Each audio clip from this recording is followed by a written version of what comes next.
namoni yo na hôtel nzambe azomona mutu na hôtel bolumbu. C'est Dieu qui voit ça, tandis que Adana F Bazaïka liboso banyama nzamba boyi bolumbu la bango azipi bango bolumbu. So nzamba ozo jeune fille bongo Mathieu Rakoli Alexa prophète bolumbu ya jeune fille. Et puis et mars ne passera pas makambu oyo, nous aurions notre victoire. Nous aurions notre victoire. Je vous parle en connaissance des causes et puis en parole de connaissance que frère Wanananga est en train de regretter Ninetindaki. Parce que tous nous savons que c'est pas lui, il y a quelqu'un d'autre derrière son dos. Mais Congo est un Nzam, Congo est un Tshisekedi, Congo est un Fachite, Congo est un héritier, c'est un Ekibumbate, c'est un Ndeko à combattre à Potote, Congo est un Nzam. Dans Olamuki Penaboe, ok, Olangwena no masanga, Oliango no masanga, au coucher non abasi, après au télémine tumbelo, au bandiko teya, et sili wanate, aux uvia bandiminayo, au tekeliango muninga no prophète, maman wana, comme on a Sophie, et yebisa boaza un problème ya nino, sengaika a bâti hôtel, papa mukolo ezali, mukolo ezali, ba disque nabino moteka kawana, Dieu viendra vous frapper. Papa et qui retenez cette date, au moni 2025. Dieu ne laissera pas impuni ce genre des escrocs. Il y a un papa au depuis avant de faire sa prophétie sur internet et si Margarete nous avons pas l'accès comment Dieu n'honore pas les paroles de son prophète. Bible biete tata baonyo soba simba mi na yo ba simba mi so. Nakamati son premier kotika na maboko na yo. Yo lo biete sengo na moto oy. Akotalela yo oy akotambola na bato na masumte. Voilà, Balandia, Pisson Premier Télévision, Mbote Place Bozwami, abonné na biso, tout comme Oyo Akute na biso pour Nambala Liboso, ce qui est Mbala Liboso, ça la biso plaisir ya s'abonner pour Toye Bakotombola, les sous chaîne na biso évangélique, Yangwana, Awa to Panzara Sango à travers micro na biso pe caméra et na ba invité na biso. Yango lelo to poni ko yambela bino, l'homme dédié, prophète. Héritier Imbole au tozana na plateau togo solo la natina ya mai ebele oyo e dérangeaka bandeko na biso libanda mboka lokola awa parce que tout le monde a rappelé makambo ebele église moko mayoka osombaka 500 et cause à paix recommandation mais ce qui est commis micro soma yango koma $15 to éviter ce qui est commis doctrine toni ni to sola à travers tous ces histoires et ça les maka ta mususu pe pasteur oyo otindaka mbongo wana a benga tate ayamba pe sous téléphone te avec tous ces éléments ne ezali moko ya mituna tozo tuna po ndenge na yambi prophète héritier azo représenter bango nyoso. Voilà. Bonjour l'homme de Dieu. Bonjour papa Eki, bonjour Bandegogna so Olanda biso na bandaku. Potika la connecter na psaume premier kola osala biso bolam. Voilà, balanda pe na TikTok ya prophète héritier Imbole. Kuno komani? Héritier Imbole. Kuna pe mamate ya kitoko vraiment ezalaka na TikTok ya héritier Imbole oko mona penza oko yoka makambu ya bien o ezali ko dans ba motivation ya bien donc prophète héritier Imbole na côté mususu toko benge pe coach. Voilà, l'homme de Dieu yamboto kota na mituna na biso totikeli otango ya obondela po to kambama na molimo mo santu pe compréhension ya ba bazolanda biso ezala conduit par le Saint-Esprit. Seigneur éternel, tokabitango na ciel bokono, il n'y a rien sous les ciels, Seigneur oyoko yebate. Kamba biso, kamba baba otala biso na ndako, ezali pamboli pona bango na kombo ya Yesu Kristo. Amen. Amen. Voilà, l'homme de Dieu ndenge tolobayi na introduction na biso. Donc eza moko ya ba plainte ya bande kwa poto, nous sommes pas là pour na ko luka ko ndenge ba mo ba benga ko buka to ko sani ni ba oba mi benga ba jende. Mais tozui ba plainte belé ya bande ko pe libanda. Alors esali ke tongai to tuna tango ezala kaneti mosali na nzambe moko ba bengi nande kwaza na problème surtout mingi libanda mboka pour awa sur place mutaoya auprès ya serviteur de Dieu ba bengi azana ba problème mbala moko ya yebisi bon na kana yo pesa biso $300 $200 $400 pour toza set to kene mangenge pour na kana yo place wana ba pesi moto yo azotinda mbongo assurance ya kosomba délivrance ou bien ba induire ba conduire na délivrance proprement dite. Bon, en fait, il faut qu'on ait une motivation au bassin limbongo. Parfois, on m'a tapé à solo et qu'ils n'ont pas de moyens pour en foutre à batiquer. Le mal est que est comme un système. Parce que déjà, au début, il y a Bino Papa et qui, déjà, clique il y a Basali Nzambe quand il s'appelle Djende, ce sont des escrocs, ce sont des aventuriers. Comment Bino Basali Nzambe Nzambe Bengi, vous créez comme Djende, et puis ça bien, ces aventuriers-là, ils sont dans des désordres, ils sont dans des vies à la mingité. Et quand ils me suivent comme ça, ils sont en train de se dire Azo Bukabiso, Azo Salaboe. Le problème est d'abord, il y a Bayambara Yesu Wapi. Est-ce Bayambara Pena Yesu? Avant, vous avez pasteur, prophète, tu dois d'abord être un enfant de Dieu. Au Zouaka Pena baptême. Au Yekolara Penza Neng baptême, li batisi elingi oloba, au Keyo Zui li batisi. Pe au komi moi nanzam. Qui moi nanzam bezara na niveau monté, souki ou après, et katani après na komi djende. Non. Qui moi nanzambe c'est pour toute la vie. Yango na zongi na makambolobi wana ba bengi na poto to api. Atinda na $400 sala boye. Ayekola yango te na vie chrétienne na ina bomwana. Ayebi yango te. Raison pour laquelle akoki facilement ko manipuler bandimi, ko senga bambongo avant banda. Ils sont dans un système, et un système un réseau mobimba. Ba yebani bango na bango. O ba senga bambongo, o ba sa ba bilo jarwana. Lisez vous-même la Bible. La Bible parle de l'examen de la prophétie. Ne méprisez pas, mais examinez. Ça nécessite aussi quand même l'intelligence pour savoir que oh, les escroqueries. Toye banina nute, tomona nina nute, asalinga entretien en face te. Malamoro kana wezo senga $400, yo tindi $400. Qu'est-ce qu'il faut faire pour bon? Qu'est-ce qu'il a fait pour $400 n'est ma délivrance? Non. Prie d'abord toi-même à la maison, afin que le Seigneur t'oriente vers le vrai. Il existe les vrais, bien qu'ils ne sont pas nombreux, mais il existe des vrais.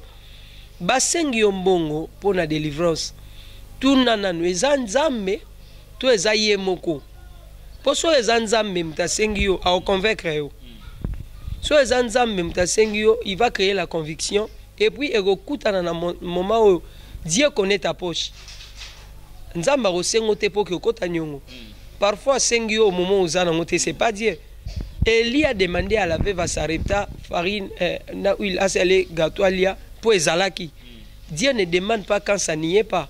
Ce qui est zali, ce qui est zate, il sait que tu n'en as pas. Vous voyez?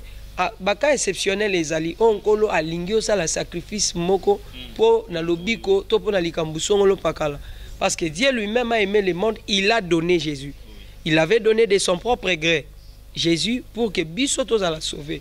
Mais ça est comme un système ya avant au salaboy, il faut payer ça, avant basa il faut payer ça. Ça devient une doctrine des démons, la doctrine des démons plutôt. On est commis, c'est pas Dieu. Voilà, et comme ce n'est pas dit, ndenge prophète héritier Aouti Koloba Awa, Nzambe Yemora Pesaki, ndenge pe Pusaki, Abraham Yakosenga et Isaac, où Ezalaki, et l'Oromoko Egoïko apparaître difficile, mais à Sengi, il y a Bongo Ezali, mais il faut Yomoko Zala, Osenga pe présent. Conduite à Saint-Esprit et conduire yo parce que ezana ebele balobi ba msusupe batsara ba matiti na lulemo bazomi benga peka basali nzambe. C'est ça que je vous ai dit, ayamba yesute, ayambi yesute. Déjà ce sont des charlatans, des aventuriers, des féticheurs. Neni yozolo ba makambo nzambe okecha lititi na lulemo. Est-ce que ça makambo nzambe? Donc ce sont des escrocs qui se sont infiltrés na musala nzambe pour na kobebisa la bana nzambe makambo. C'est la basali ya nzambe ya solo makambo ko incrédibiliser. Le diable peut travailler avec ces gens. Je vois un frère na habité soye moko pa ye barate ke mambosa ke ça va aventure au mona azui mai abongoli yango ji comme soye couleur rouge. C'est lui là pourquoi l'état au kanga été. C'est un aventurier. Comment azui mona moko alalisi na makolo na eboye ba finiki dra o azaya kokufa ba fini ki draza ya kokufa tomoni akufa yi abela nini tomoni te tomoni kana sama kono maman akufi akoma ki wana ndeni tomoni te et puis après asali bikila kila so alobiso nini garçon ngwa telemi na ba parents batika bana na bango basala ba jeu à jarwana ozo mi bende la liwano bien avant voilà ça ata ba certificat de décès so acte de décès ou balaksa e wuti morgue ton neni ekufela ki wapi bembango. Vous voyez? Donc ce sont des personnes, comme je vous ai dit, des travailleurs du diable qui utilisent le nom de Jésus, comme la Bible dit. C'est cette femme, on dit, pesa bisoka kombo na yo, to utiliser, biso toza biso na bilo na biso moko, ozano biso en charge, mais to utiliser ka kombo le kwa mobali na biso. Donc le nom de Jésus est utilisé par des personnes qui n'ont pas Jésus. Azana Yesu te ma otanga ne kombo Yesu, azo bela bino Yesu, soko ye na église na repeso $50. Mais imaginez ça. Allez faire de tous les nations mes disciples et toi tu commences à appeler les gens pour passer la foule. L'église na yo, pour tinda photo na poto, ONG et orphelinat ya bato yo sungara ba pe sombongo. Ça ce n'est pas l'œuvre du Seigneur. Comme lamba ba fufuna ba pondu ba ebisa ki lamba fufuna pondu, to ba ebisa ki te ya maloba na nzambe. S'appuyer quand na ndenge Jésus atunaki ba ebisi ba bato nyoso bazana nzala. Les orphelinats teza église. L'église est différente de l'orphelinat. Et puis baton peut bakendara OK déjà OK pour kamate at OK pour lia fufu. Est-ce que na bamboka muswe ko sale maboué parce que mboka etambola nango bien mboka vivre. Allez en Europe tu iras faire ça parce que biloko ezala ngo lokoté bat balia la mango. Na bamboka musu batuku bakenda olia ya ofele bacha biloko bat balia la mango. Parce que pasteur abenga batu boya ko lia. Abi ke bat bana nzala ba oya et puis ya mona nombre azoluka ba kota na église ne kokoka. Pour faire ça, est-ce qu'il faut vraiment nécessaire pour appeler les gens à l'église, il faut vraiment nécessairement qu'on l'amba? Non. Le problème est que yémokonde azana nous païen. Yémokonde ayebina nous nzambete. Il ne connaît pas Dieu. Et puis batu balandara batu bongo ezape batu bayebi nzambete. Donc ils n'ont pas la connaissance de la parole du Seigneur. Ba éviter que nzamba ko travailler na mutu bongo te. Dieu ne travaille pas avec tout le monde. Cette femme possédée d'un esprit de python, criait derrière Pierre. Elle ne mentait pas. Solo. Mais Pierre a télémélié. Parce que Dieu ne peut pas travailler avec des personnes comme ça. Vous voyez? Église, il y a Nzambe, Ezo Kufa, Karaboé. Surtout que la chaîne internet, et comme il y a libre accès, Fungola non lingi, ça no oyo moni na compte na yo. L'église du Seigneur est comme Kufa. Bandimi ba comme une incrédulité. Papa et qui? Les années antérieures, il y a des gens oyo sema pesa babiloko ane o eleki si j'ai bien dit batu mutalongoli chanette a semé ya solo batu ba semé ba mituka ya solo batu ba semé ba mapangu ya solo mankiona ezalaki te. Il y a des gens qui ont donné à Dieu sans qu'il y ait mankiona.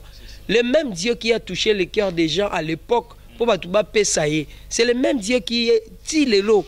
Mais pourquoi les lois comme il faut forcer le beau kwanzam? C'est parce que beaucoup ne sont pas des dieux. So ok même au-delà pesi fausse prophétie mutu pe tam so aza ina relation na ye briser pe mariage wana ne tanga Bible papa eki église nde yekola. Comment beaucoup sautara na église pour pesi numéro à mutu tandis qu'il y a un téléphone version Verizon. So za ami à mutu na Facebook et bimselo numéro na téléphone. Déjà, oko sauté pour numéro à mutu bimina na moni 098 boy na boy Agathe après otangi kombo mutu. Ça fait quoi? Bakoye bakombo bande kono na Facebook et édifier ce que église nani. Et puis bato ganga professeur loyenge na loyenge. Biloko o eko salema na ndako banganga yango esalema na ba église. Dieu ne se diffère pas aujourd'hui des féticheurs papa eki. Pour passer numéro na néomonique oh non il est puissant. On vous voit même dans des hôtels. Na moni na hôtel. Nzamba zomo na mutu na hôtel Bolumbu. C'est Dieu qui voit ça tandis que Adana F bazaika liboso ba nyama. Nzamba boyi Bolumbu la bango. Azipi bango Bolumbu. so nzamba ozwa jeune fille bongo mature akoli alakisa prophète bolumbu ya jeune fille. Et puis il y a beaucoup de gens qui partent dans des églises comme ça. Ces gens-là sont des personnes au bana bakisi ya makasi bazala ba hypnose. Je dis ata beaucoup tie bolumbu na impudicité bokolongwa église na été bo bolia sainte o ezanzoto aye souté bomela makila eza makila souté makila na ena nzoto na. Donc vous n'allez pas quitter, il vous a envoûté. Envoûta bino bogotika la wana bovanda wana maele ya bomoto ekofungwa mabino te. Vous serez là, vous allez rester là. Vous voyez? Donc papa nzamba zaki na ye na makoki depuis jusqu'aujourd'hui de toucher le cœur des gens sans au moins quand on est sur l'émission boui. Dieu peut toucher le cœur de quelqu'un. Je n'ai pas demandé l'argent, mais après Yemora Simbami, on a fait beaucoup d'émissions avec vous. Papa, aux 50 ans, secret. Dieu a vu que je l'ai servi. Papa, le Seigneur bénit. Nous avons des gens comme des papas Kelani qui jusqu'aujourd'hui ils servent le Seigneur. Il est Kelani Mpata que nous connaissons tous. Manki onani na sala. Manki onani na sali. Beaucoup de misala ba tumbongo na poche. Beaucoup mitina niveau wana ya kobimisa mutumbongo na poche. Jésus n'a pas fait ça. Jésus a ke abi péché mbisi bimisa mbisi wana pasola libumu. Au moins na mbongo na libumu ya mbisi pour nous montrer le côté surnaturel le plus élevé. Mais Dieu ne nous encourage pas à fainéantisme. Si vous avez mis mbongo na ba poche à batu, bobi misa mbongo na goma ba farde se bazwa yango ezale belé po ba bunda kuna. Aujourd'hui il y a des gens qui disent na bima ki na molimo, bima kende kangela biso nanga yela biso ye awa. Tu peux aller faire ça. Kangela nga inanga yaka na e. Mais vous ne faites pas ça. Vous manipulez les faibles d'esprit, ceux qui souffrent. Bozo manipuler na maman kiona. Beaucoup d'églises que vous voyez ba tout foule. Na lobite que foule nyo seza mabe parce que Jésus azaki muta ba foule. Ba foule ebele bozo mona ba témoignage musu bozo moneza ya ba lokuta. Ya lokuta. Déjà ba na staff mo ba travailler na yango. Ba ko kende ba louer pendako. Ba ko kende pas médecin mo ba beti tonga mutu ana kangami pendant 30 minutes l'état ba corbillard réseau ya. Ce sont des aventuriers toutes ces personnes là. Mais cela ne veut pas dire que le vrai miracle n'existe pas. Papa, le vrai miracle existe. Le vrai Dieu existe. Les gens sont pressés de voir la main de Dieu quand ils veulent le voir. Donc, au lingyo mona libo kwanza me nenge au lingyo mona lango. Et ça la nenge au lingyo salisela yango. Yango la makomi ko inventer ba miracle à lokuta. Est-ce que question o ezara na bandimi mingi ezara na to bandeko mingi azo tuna mosali nzambe ba osola na ebe papa nzambe alobini ni pona ngai eza excitera pe ba serviteur mususu na sora moni otuni yango plusieurs fois aluka a créé. Bon, la question d'abord est très normale. Et ça peut question écho tout parce que même dans la Bible les gens consultaient les seigneurs. Et maintenant que consulter nzambe par les prophètes. Les seigneurs se cachent. La loi ne sort que de la bouche des sacrificateurs, papa eki. Barotu na bongo, mais mosala nzambo azana maîtrise. Yamaramu nzambe, si Dieu n'a rien dit, il ne dit rien. Mais ce qui au monique azana maîtrise te, il ne faut pas confondre la déclaration et la prophétie. Parfois tu déclares yozo kansozo prophétiser. Tokoki koloba na déclarer. Dieu n'a pas parlé, mais moi je commence à déclarer. Je déclaré que moi de mars si les lobos étaient Zamba salo grâce. Je dois préciser dans mon toi fidèle que na prophétisé te na déclaré plutôt sur yo. Omoni na kokipe ko prophétiser te posa na besoin de prophétie. Prophétie faut ou ta kaka pa nzambe na nikabo déjà pesa mosali nae. Le don est irrévocable. Un prophète authentique du Seigneur peut prophétiser en tout moment, même quand il ne prie pas. Pour ça, la prophétie dans nous autres, il n'est pas question qu'il y ait une mais il faut qu'on a prophétisé sous la vertu de l'esprit, bien qu'ils aient don. Pour ceux qui est coquille samité, n'abima le kutate. Pour on reconnaît un vrai prophète quand il donne une prophétie, puis là, il y a un papa au depuis avant de faire sa prophétie sur internet et si Margarete nous avons pas l'accès comment Dieu n'honore pas les paroles de son prophète. Beni ba tu peux au lieu de bon comprendre que il y a la prophétie na et ratarapo et za nzambe te vous comprenez en côté quand Dieu parle quand c'est Dieu papa et qui vous verrez que c'est Dieu et on l'attend autres. Dieu n'était pas à côté. Et là, on a changé, ça a appelé sur prophétie à l'Iwa. Que non, je vois l'esprit des morts, tu peux menacer ça. Les prophéties peuvent se modifier, ce qui est à la et aussi pour commenter, tu dois faire telle chose. Mais quand on te dit une autre chose positive, que non, dans la période telle, candidat moko akokwea na période telle et là on le resalema candidat akoité et le resalemité c'était pas dire. Il faut que l'éco se repentir. Ok, sous a prometa qui ndeko na biso aza na prison Eric Mandala a ozala Dangote na ebité so ebi Dangote. C'est un Nigérien. C'est un Nigérien. Un millionnaire nigérien, donc millionnaire africain. Donc tout ngai to koma na Dangote a. Mais malheureusement, à quoi il est en prison. C'est que prophétie, tout simbaka net na côté wana. Mutu akoi ko prophétiser ndeni pona mutu na chair. Est-ce que prophétie nyo surtout ekoi ko leka na chair ou bien misusu ko ozala na besoin masolo na yo na suka? Bon, ça dépend il y a puissance ni mulimo mosanto alingi sangwango ekendele parce qu'il y a des prophéties quand ça vient, il faut payer sa place aux yeux. C'est là où maintenant ça demande la sagesse de Nathan et pas David. Donc, Akendete, Alobambala Moko, Akenda utiliser parabole. Prophétie, ce qui peut sagesse, c'est au côté de l'amboloko. Au côté de l'amboloko, il faut sagesse, c'est là. Utiliser sagesse, il y a Nathan pour Makambo Kende bien. De peur que Osukamabe, Okende Boloko. Yango na bibo na Dangote d'Afrique Dangote d'Afrique, Dangote n'est pas le seul riche d'Afrique. Il y a des gens qui sont peut-être aussi plus puissants que Dangote. On zamba poni bangote poni na eka Dangote. Donc so c'est joli à Dangote nzamba bi keye mtape saki. Mais après qu'il y ait pas de prophétie à Dangote, les frères étaient arrêtés. Dieu est capable de tout. Il peut faire sortir les frères pour comme à Dangote d'Afrique. Voilà. Donc, prophétie, il faut jouer la sagesse et Nathan parce que ça peut créer des ennuis dans la famille, dans la communauté, dans la makambo belé. Wana sikoyo tant que moni batouana bazosa babilo ko anyo solobi batufo batanga la Bible mais mutu akoyi ko sa lecture nini petango ata azotala na émission to azotala na nini boye akoyi ko comprendre ni ke oyo aza ya Nzambe oyo aza ya Nzambe te na makambo nyonso to azosa. Déjà toute prophétie qui ne cadre pas na liloba Nzambe, il faut tcha mpanzi. Parce qu'il faut être doctrinal. Oyo azo déjà mutu mombo basti c'est bimara assuré. Bamona qui na boîte de nuit na likaya maté anaye boyo ka yesute, il est toujours dans des problèmes, dans des rankines ko swana ko finga bitumba azana populisme, il faut faire très attention. Jésus, la Bible dit son apparence n'attirait personne, il n'avait ni éclat ni beauté. C'est pendant c'est sans nos souffrances qu'il a porté, c'est de nos douleurs qu'il s'est chargé.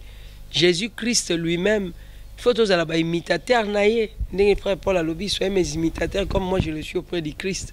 Je dis au moins à autant avant mon naïe, il faut son budgeton, consultation prophétique $100. Biloko wana nyoso ba sala mpwani. Mosakoli aza na mboka likambo ezali te, mais lisakoli pe ko uta pa satana. Satan c'est via solo. Abiso bolia on beaucoup faté ba kufa epete. Lisakoli pe ko uta pa satana. Mais finalité nango bimande libanda jardin. Obima libanda ba sukara neni papa eki. Toyebi ba kombo msuto ko tanga te pour ne pas léser leur famille. Basuki wapi? Bayena ba moto batu babimiti libanda ba église na bangola bayena ba Porsche na ba kisasa basuki wapi? Je connais même ceux-là au bazaki bana ya batu wana lelo ba église na bango ezane lokote poazaki ka moi assez soumettre ka na onction mutu wana lelo église nezene lokote vina emo comme par terre à cause ya ulanda batu mabe wana lelo ba msuba kufa akoma osimbalika ya ti abeli tuberculose akufi. Basali ba plein à craquer na Kinshasa ba tondisi batu na ba imika après akufi na gloire ni ne lokote akufi succès zate akufi sans combo akeika rabo inaperçu bon lelo quoi ba leli mona muke. Voyez, Dieu laisse le temps au temps. Mes frères, vous bokena ovana na lemba kota avion na ko melara ba masanga bozana ba basi na pikine kuna place pour vanda.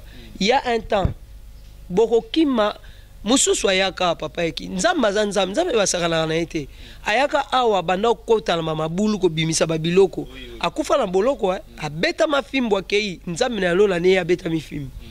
C'est que vous faites là, il y a des gens muto ozo sala masumu wana liboso na ozo ke barman wana d'abord azana pour ça salut. C'est ça. Muto wana récepteur ya hôtel wana azana pour ça salut.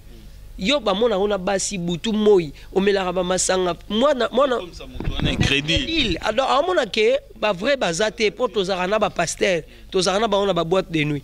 Mukolo brebi wana mukoleza osilika. Brebi wana yo commission crédit mukoleza osilika.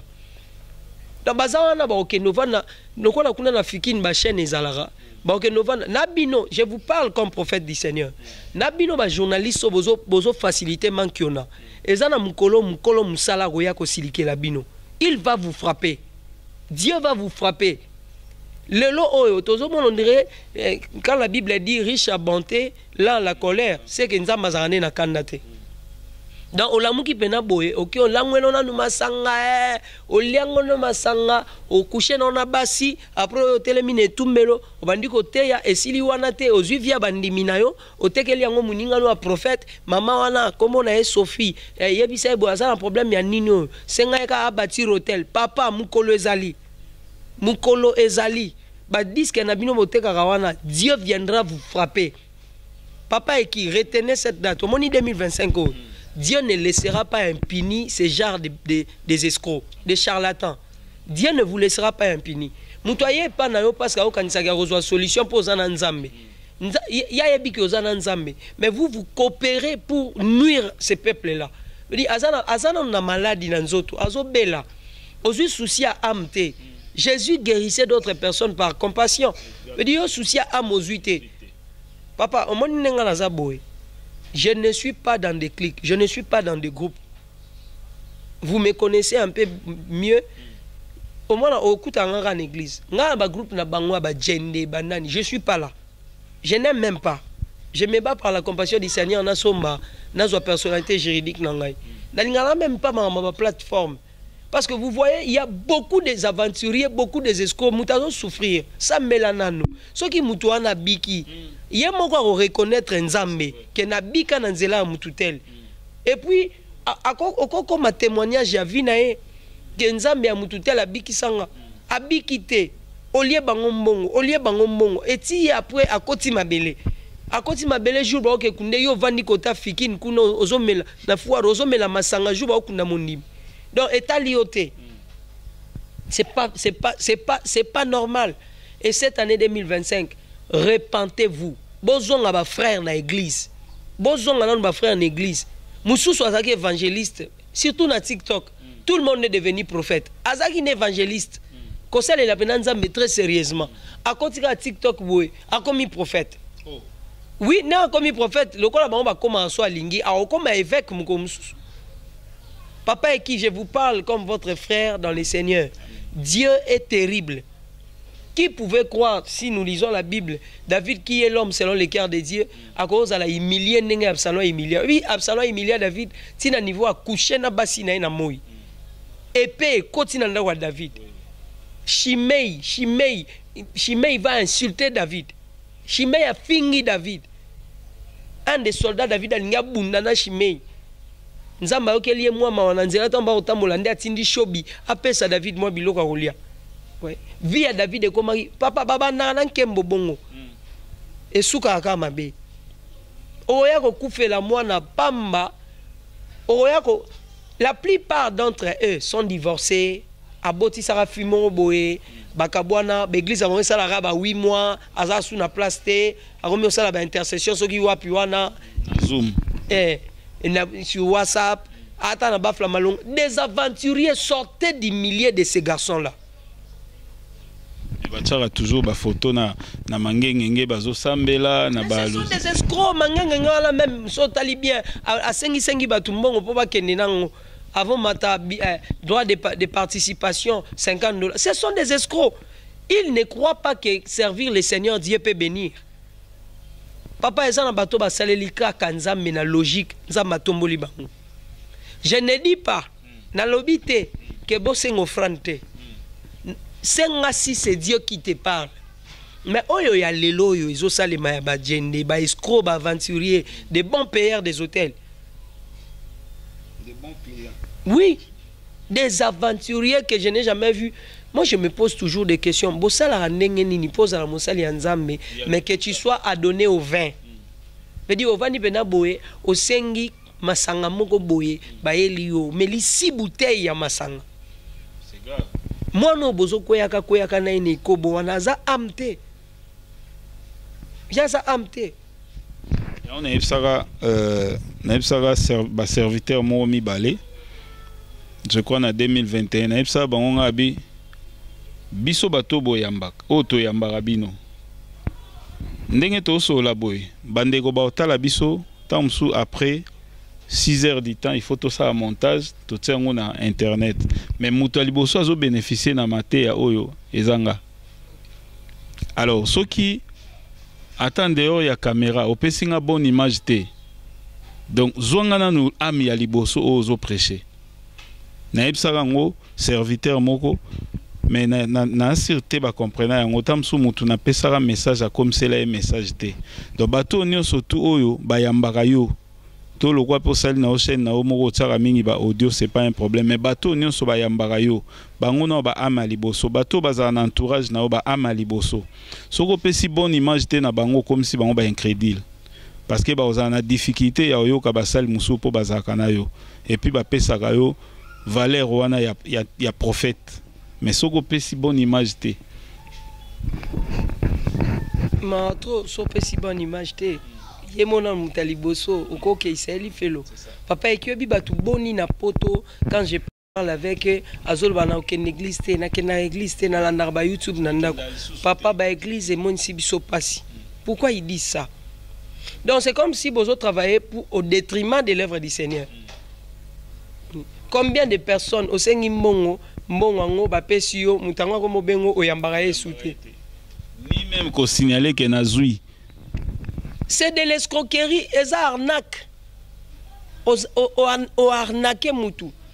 C'est de l'escroquerie pire et simple. Mais moi je trouve que Boyeba, je fixe, regarde, je vous dis Boyeba que Dieu est Zamba Zalaka. Et le Seigneur frapperait sérieusement cette année. Bon continuer na biloko wana. Batu nususu bon mon avandi bo asali crise akei et aba frappe. Lelo ba nzamba otinde lope bana na ete. Omona mutu mo nyonso live na TikTok. Azana akiltite. An église te. Nyonso live na TikTok. Boko miso boki nzala live. Komelanga en privé. So okika komelanga en privé ok senga kuna. Kuna ba benga ngo incubation. Il y a quelque incubé kuna. C'est pas possible. Ayons pitié de ces âmes. Donc la bandimi au mawa. Papa eki. Na pasi ya Congo. Na pasi nanu ya mboka. Donc la bango mawa.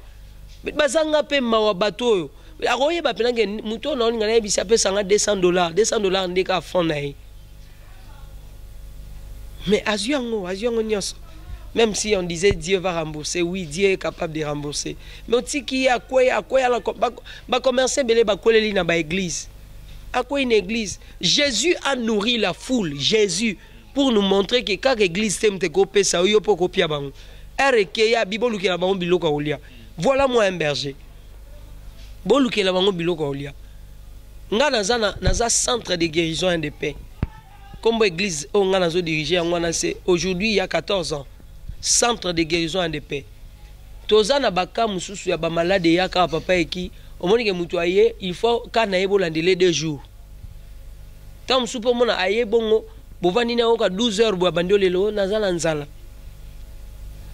Vous allez remarquer il y a un enfant qui na landela kana depuis ba yakoti kilangai awa dimanche. OK. Arobima. Les petits garçons. Oui, arobimati mardi. Dans landela kana sa nourriture, j'ai besoin de son jus. L'église va prendre soin de lui. Bosombelier, na malili na butu, voilà na intempérie zate, il faut qu'on ait la permanence, Allah la condition bien. Vous voyez? Donc bananzambe, ba pasteur très cher bien-aimé, ayons pitié de cette œuvre. Ayons pitié à bananzambe. Donc il a bango mawa. Papa, comment on a héritier imbole? 2025 ekosila te bino ba jende o bokena gomela masanga bosala ba escroquerie bo inkibara bato ezanzambe te bozo utiliser comme à Jésus pour escroquer les gens. Vous allez très mal finir cette année. Très mal finir. Cette année, vous allez très mal finir. Dieu n'utiliserait pas l'État pour fermer vos églises. Dieu va utiliser Michael pour vous frapper. L'épée va entrer dans vos maisons. L'État a même église, église à bien. Mais Michael, l'épée de Michael va entrer dans vos maisons. Escroquer, incuber, faites ce que vous voulez. Donc, comment on peut dire que à église notée, aoye bisoko ke na ba enseignement milaïté. Bendaka ba jijo. Bon ba jijo. Bendaka ba mbong. Très chers frères, vous avez le vrai Dieu, quittez ces milliers. Bozalana batuanate. Nous avons reçu Jésus. Todina na mai na Yesu. Totangi ba classe a passi na Yesu. Yesu azwa biso en charge mikoleleki. Est-ce que les lois lobi alembi biso? Alembi biso te papa. Donc veut dire ozo mi bebi sakaka boy, ozo comme escroc kaka boy. Hein? Donc vino ezo bebara ozo boko la bana no na mbongo ya escroquerie.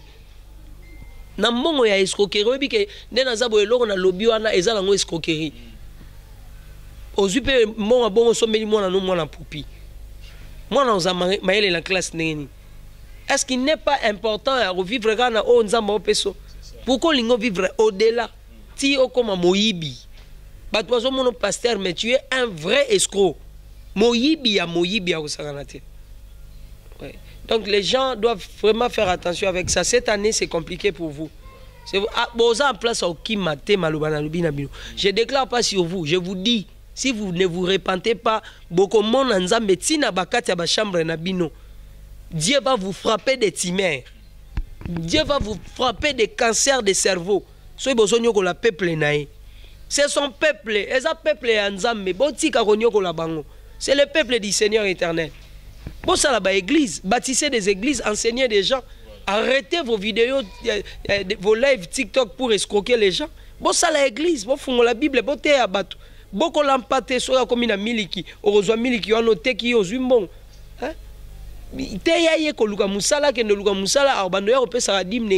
L'administration de l'église va commencer à vous payer au lieu d'escroquer les gens inutilement. Voilà, au lieu d'escroquer les gens inutilement, il faut vraiment faire attention. 2025 Oyo, message Oyo et Bimika Repaya prophète héritier. En tout cas, tozu yango na basali ebele, toyoka kiango pa ya mama prophétesse Déborah, toyoka kiango pa ya prophète Isaac, toyoka kiango et pa ya prophète Mike. Donc, pour nous olobake, Nzambe azota li sabasali na ye, même message 2025 Oyo. Bongisa etamboli na yo na kolo Yesu Christo. Alors l'homme de Dieu, actualité oblige, hein, tous en une situation qui dérange notre pays. Les M23 bazo tungisa baza ko boma ba bande konabiso na niveau ya est baza. Donc vraiment tout ce qui est de mal bazo pesa bango bazo pesa vraiment passi na République Mobimba et puis na oyazalaki lobby président ya Seni neti na place moko indépendante hein akokai ko sala loko moko logique mais yé moko aleki na télévision pour lobaki il y avait des accords habité ni no ko sala loko message to lecture na makambo nyo surtout ezokomela RDC. Bon, je trouve que il y avait des accords, il doit d'abord se repentir. Et puis, déjà, un modèle, il n'est pas sérieux pour diriger ce pays. Parce qu'il est déjà un accord. Comment il y avait des accords et pourtant, rôle na ezaki accord. Nalandi interview na mususu que yem tapé ça qui bokondi, yem tasala qui boy. Déjà, c'est méfiant. Il y a autant de pouvoir dans Mboka. Ça, je dois parler comme un citoyen congolais. Congo est chrétien, est catholique, est kimbanguiste, c'est notre pays à tous. Il n'y a pas un Congolais de plus que les autres. Et en plus de cela, Dieu a aussi sa position. Dieu a aussi son camp. On est en David, n'a pas de problème. David. yango et comment à niveau Saoul David a kata et pas en robe à l'axial Dieu avait donné ta vie entre mes mains. Mais na boya ki boma jour Saoul a kufa David asili ki azolela abi bobom akufeli ne bobi sangai akufeli ne baby si etala akufeli bo abi yo au porter le boko ne pas loin de Dieu. David a boma mutaboma Saoul pour akoka aussi ma loin de Dieu. Si seulement président Félix Tshisekedi, j'avais donné une prophétie pour ce mois de mars, était choisi par le Seigneur. Parce que papa est qui ata olobi yom to organiser makambu po ya zalawana. Rien ne peut se faire sur cette terre sans que le Seigneur soit l'auteur. C'est que Nzamba leka pario pour organiser makambu. Na Michel l'Éternel se pose des questions. Na komona nani na pesa e molimo lokuta. Michel chapitre 2, Dieu dit, je cherche quelqu'un on a côté molimo lokuta. Dieu va dire ceci à Samuel. À l'hôpital où Saoul a retourné au Kéwa, puis l'oba au Kéwa sacrifié. Ok, sacrificatif. Nous avons un sacrificatif. A Kende pour apakola David Mafuta. Mais Dieu lui a dit de dire qu'il y a un sacrificatif. Ouais, le Seigneur peut passer par cet esprit-là au Zolobao, Ngai Mutunatia qui yengam organisé magam poka atia elinae. Si le président Fachi a l'onction du Seigneur, retenez que ce mois de mars ne finira pas. Ces frères-là ne finira pas dans le bon. Ils vont finir Nandengama B et tous. Et M23 et AFC, ceux qui Niniwana, ils finiront très mal. Très très mal. Parce que ça prouve très suffisamment que le Seigneur marche avec les pays. Si nous disons qu'il ne marche pas avec Félix Tshisekedi par rapport à la position politique Nabiso, Dieu marche avec le Congo. Dieu peut soutenir Félix Tshisekedi seulement parce qu'il marche avec le Congo. Pour l'Ingara Congo, il y a soutenir Fachi. Et papa est qui Bolingango to bolingango te, Fachi fera son temps selon ce que Dieu a placé dans sa vie. Selon Batanza Mbachelae. Peu importe Marambo, il faut comment. Nzamba obatele selon timing nae. Alors bon bah, et mars ne passera pas. Makambu Oyo, nous aurions notre victoire. Nous aurions notre victoire. Je vous parle en connaissance des causes et puis en parole de connaissance que frère Wanananga est en train de regretter Ninetindakie. Parce que tous nous savons que ce n'est pas lui. Il y a quelqu'un d'autre derrière son dos. Mais Congo est un Nzam. Congo est un Tshisekedi. Congo est un Fachite. Congo est un héritier. C'est un Kibumbate. C'est un Neko à combattre à Potote. Congo est un Nzambe. Mukolo Congo Oyo. Ako intervenir pour le Congo. Et Kalate Awa. Nabawe à Poto. Parce que je vois dans mon esprit que na Poto, na Congo, to pepa drapeau. Toujours CP là, la victoire au Nzamba au Pesabiso dans pas longtemps. Je le vois d'ici là, avant que nous arrivions à la fin de ce mois de mars, na Congo, na Europe, puis on se au CP la makasi. Joie wana et la joie moro ya et puis ntango o ekotambola na monde. Voilà, amen, amen. Vraiment to yambi yango message wana et tolobanini na ebite mutu oyo akoki beta lisolo moko oyo soi-disant babeta lisolo na mopanzi mais oyo azalaki na rôle wana te ozali na rôle ya partialité ozali na rôle ya ozala naître lelo ye olingo pesa bato version moko X to Y mais soki yaki bongo eloko liboso avant simbata munduki to banda kobomela biso bandeko mosu na Goma il fallait commencer par demander pardon na peuple nyonso oyo ba désigner ki yo parce que soki ezata ba député ba désigner ki soki eza banani ba désigner baza ba représentant ya peuple okenda ikuna au nom du peuple congolais alors ba pesa ki au rôle wana te ya okende ko sale la biso soi-disant et si réclamer soki abana o réclamer soki carré minier nae avec za carré minier nae zaki ya nani eloko ya mboka yo réclamant ko ya yondo ya kana na mboka eza mboka eloko ya réclamer wana est-ce que bazuyo yango kaka na pamba to ezaki illégal parce que soki ezaki illégal te za na ba document surtout je ne pense pas qu'il est compliqué yo ses frères ne fera rien alors ça elote il n'ira pas loin suki ka bongo na salima amne ba Goma soki nini suki ka bongo à Kinshasa et d'autres provinces il n'ira pas. Dieu va l'humilier. Retenez cette date. Dieu va l'humilier. Nzamba o humilier clique na bango misato na toyebi. Parce qu'ils sont à trois toyebi. Toyebi que y a des échantillons. Dieu va les humilier. Nzamba o humilier bango. C'est le Seigneur qui protège. Papa et qui protection nzambe l'équipe a protection nyonso. Monde to vani boso si Dieu te protège, ba royo beto lisasi ya eziote. Et eziote parce que c'est Dieu qui te donne notre corps. Autant qu'il y a Benego Meshach na Shadrach te moto eziki si bato ba yo boka bango mais bango na kata moto on bimisa un sauve. Autant qu'il Daniel te à la fosse au lion, lion y était. Abi le Seigneur avait envoyé son ange pour fermer la gueule du lion. C'est le Seigneur qui protège.